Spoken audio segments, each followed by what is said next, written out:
Hello, my name is Andy and I am the Village Idiot. I'm armed with a car and a GoPro and an unhealthy amount of time on my hands. I'm using that time to attempt to visit every civil parish in England. You're watching the Lichfield series, a district of Staffordshire containing 28 civil parishes of England. It's a gorgeous area too, so let's see which bit we're admiring today. Good morning folks, and welcome back to Lichfield in Staffordshire. Now, a few hours ago on this very channel, you would have seen my attempt to visit Thorpe Constantine. Now, that episode actually counts as a parish visit because I set foot inside the parish boundaries. So as far as I'm concerned, it's done. But I didn't feel like it was a proper episode, you know, one that you can really sort of appreciate in the normal way. So to kind of make up for it, I've come out very early the next morning to another village here in Lichfield. As you can see, it's dark outside still. The sun is coming up, which is why I'm in the car to start this one off. When it gets light, we'll be walking around the parish of Elford.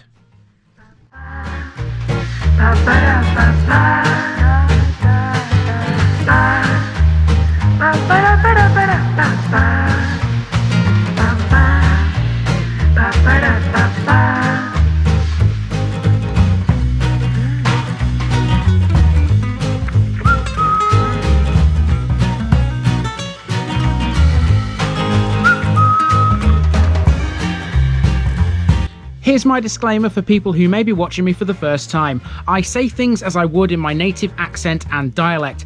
As a result, I may not pronounce things in the same way as the locals do. Remember, I'm a visitor. It's impossible to know everything. Leave me a comment, spin me a like, and bash that subscribe button. Let's get to today's parish video. So following on from the disappointment of not being able to capture much of Thorpe Constantine, I opted to add the parish of Elford onto my recent trip into Lichfield, and let me tell you, I'm so glad I did. Elford lies on the eastern bank of the River Tame, about 5 miles east of Lichfield and 5 miles north of Tamworth. There are 3 theories as to the derivation of its name, but there's no denying this was once an important river crossing.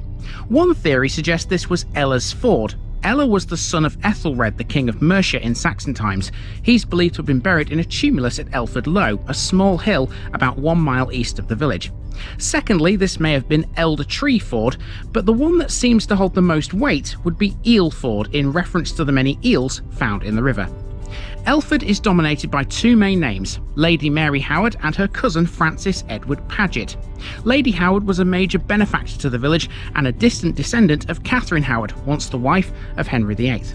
Paget was a rector with social ideas far ahead of his time. He was a prolific author, and the proceeds from the sale of his books were given to the parish. In the 1700s, a paper mill here was owned by a second author, Robert Bage. He wrote 6 novels, much admired by Sir Walter Scott. Let's see what we can admire about Elford today, shall we? Let's go.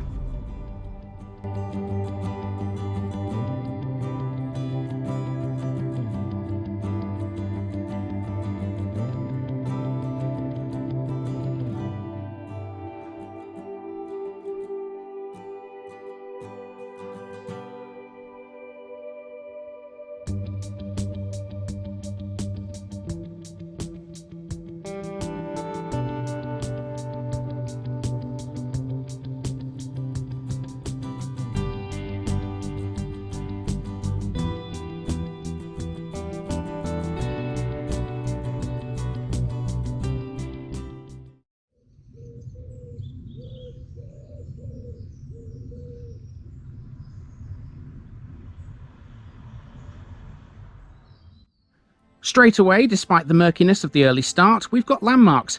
This is the Grade 2 listed black and white house. That's on Church Road, off which is the square. The building on the right here used to be the village shop, named Elford Stores. Almost next door is the Crown. This was originally a courthouse and a jail, and it's now a traditional country pub. We'll be back to the square again in a bit, but from here we continue down Church Road, admiring its gorgeous houses as we go. Church Road also has the local phone box, which seems to be a combination of an information point and a floral display now. Elford's oldest area is centred around its church. The further down Church Road you go, the more modern the houses become. Right on cue then, we have the Village Hall. This is one of Elford's most modern buildings, built as it was in 2006. This replaced an original pre-World War II hall built by the Carnegie Trust, which served the village for over 70 years. Outside on the road there's a parish notice board, and Elford is in the books. 5 down and 23 to go in the city of Lichfield. So I'm not going to lie to you, it does seem a little bit weird every time I come out with the camera at this time in the morning, but to be fair, it's light enough and it's perfectly legal. So, you know, whilst I've got the chance to do it, I will do it.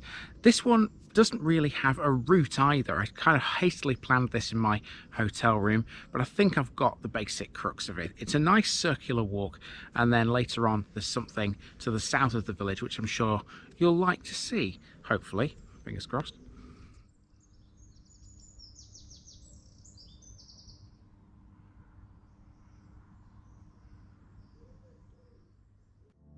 As you continue to walk away from the centre of the village, Church Road becomes the shrubbery.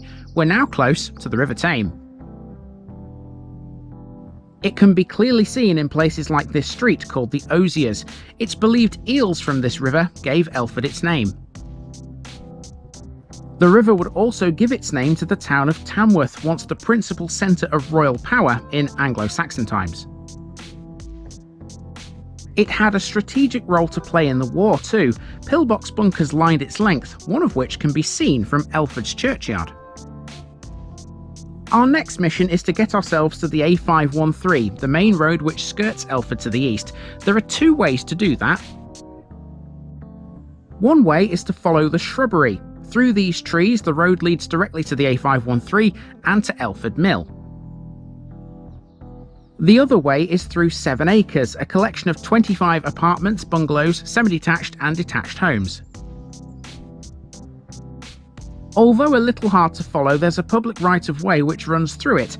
Welcome to the A513, Burton Road. Pros and cons of filming at this time in the morning. Pros, it's quiet. You can get on without having to be disturbed by anyone or anything.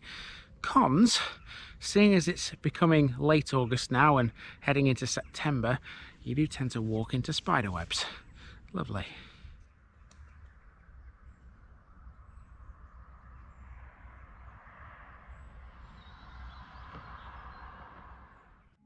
We last met the A513 in the Catton episode of South Derbyshire. Passing through Elford, it links Tamworth to Stafford. Check out this lovely old fingerpost sign on this corner bearing a roundel atop it with the words Staffs County. A left turn now onto the Beck. This street is something of a mixture of the old and the new. It's neither one or the other. A lot of Elford is a conservation area, designated as such in 1969. It was extended to include the cricket ground in 1972. The majority of the Beck, though, does not fall within its boundaries. They run mainly along the river and surround the church.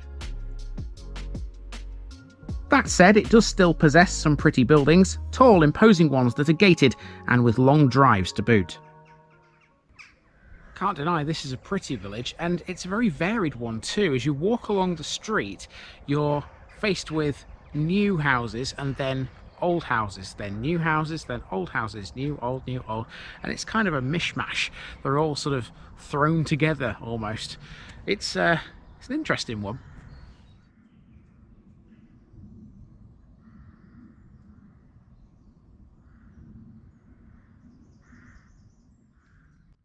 This is where my route went a bit wrong. Thanks to this closed footpath, I was forced to turn around and head back. Luckily, there is an alternative way to get where I was wanting. It was an excuse, though, for a few more residential shots, I suppose. This new route takes us up Croft Close, a residential cul-de-sac and another of the more recent developments within the village. There's a path at the end of this road which is a continuation of the one I was trying to use before. It leads back to the square. Despite the fact that Elford has a crazy amount of listed buildings, these gorgeous black and white ones aren't in that number. Madness. Opposite them is Elford School. This dates back to 1856 when Lady Mary Howard provided the funds for a free school. That's why it's called the Howard Primary School. You may recall nearby Eddingale School was also Howard related, same reason. At the very end of the square you can access the cricket ground and the village's main recreational space, this playing field. Elford Cricket Club play here. They currently field one team in the Staffordshire Cricket League and have a developing junior section. Along one side of the playing field is a big and notable playground. This is run and managed by Elford Parish Council. It's notable because it commemorates one of the Queen's Jubilees. That's why her head can be seen on this shelter. It's not like me to feature a playground in some depth, but I think this one needs it, to be honest with you. Look at these stones all the way around it. They've got, that's obviously someone in the Navy. That's a soldier. Who's this? Oh, there's information boards. Right, I don't know who that is, but there's information boards that tell you about these. Can't read that, it's far too small and too early in the morning. Another one there. There's some more around here. They go all the way around. That's about the Civil War. It's like a history trail, isn't it? Tudors, Vikings. Don't know what that guy is. Brilliant. Fantastic. And as well as this, something else I noticed. This little circular enclosure here. Now this has got a plaque on it, which I haven't read yet, so I don't know what it's about, but we're about to see. Down here. Oh, it's not a plaque. I do apologise. It's a... whatever one of them things is. It's not a plaque. I thought it was. But it's a nice little seating area for you just to sit here while your children play on the playground, I suppose. What a lovely area. Brilliant. Well thought out, isn't it? Probably spent quite a bit of money on this. Okay, so next, I'm just going to put the camera down. Next is the church. Now I heard the chime of a church bell in the background as I was walking across the cricket club. So let's go and see what the church is all about, shall we?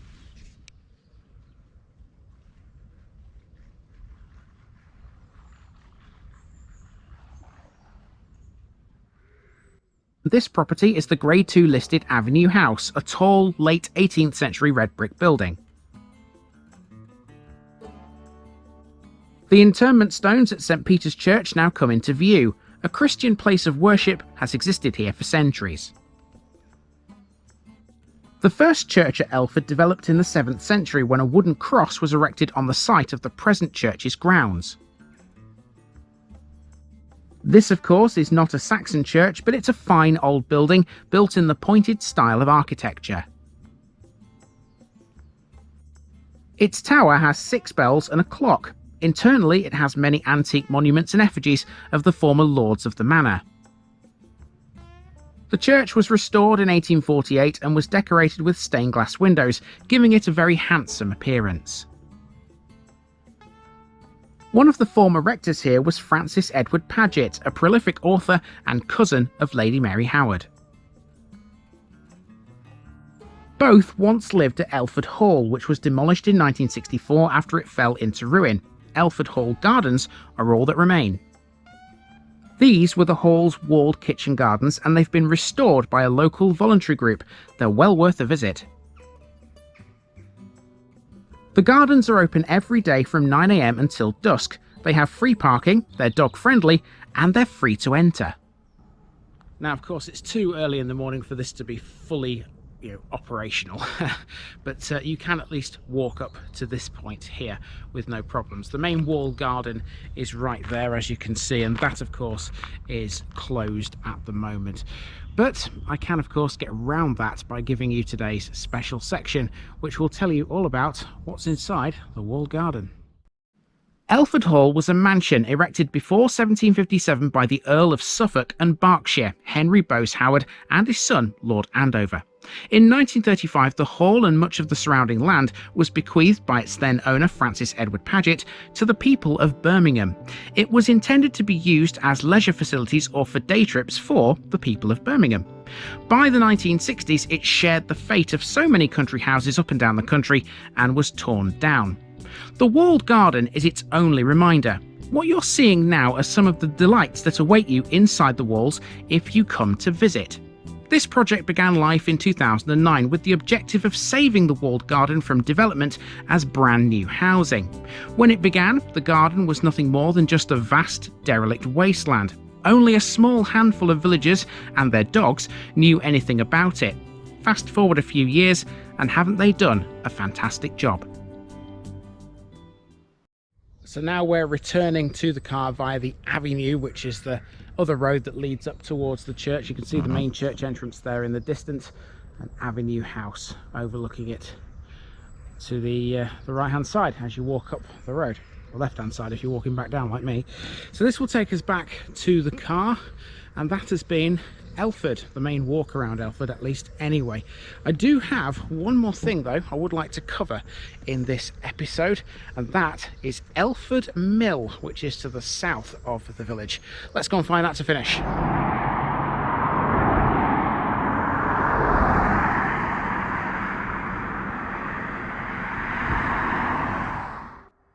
A little way south of the village is Elford Mill, which stands astride the River Tame. This dates back to the 1760s. So too does the mill house, once lived in by the mill's owner, Robert Bage. He was an author and wrote 6 novels. These included Man as He Is and Hermsprong, or Man as He Is Not, both of which attracted the attention of Sir Walter Scott. Not far away from the mill and still within Elford's boundaries is this little track. This is the location of a Royal Observer Corps post, or rock post for short.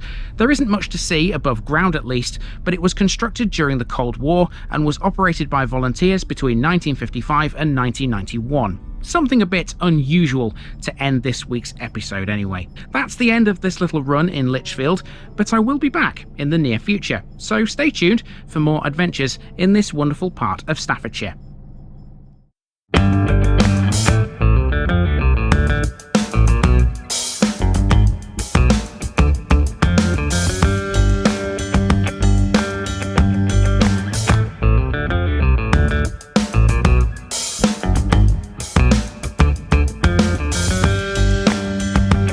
Thanks for watching this video, folks. Don't forget to like this episode if you haven't already. It really makes a difference with YouTube. If you're new here, subscribe to the channel for more videos like this, and give us a share too if you've got friends who'd like it. You can find all the links to my social media accounts below, as well as my Buy Me a Coffee page where you can donate to the channel. Also, if you've enjoyed this episode, have a look at some more videos in this series. Until next time, I've been Andy, also known as the Village Idiot, and I'm out.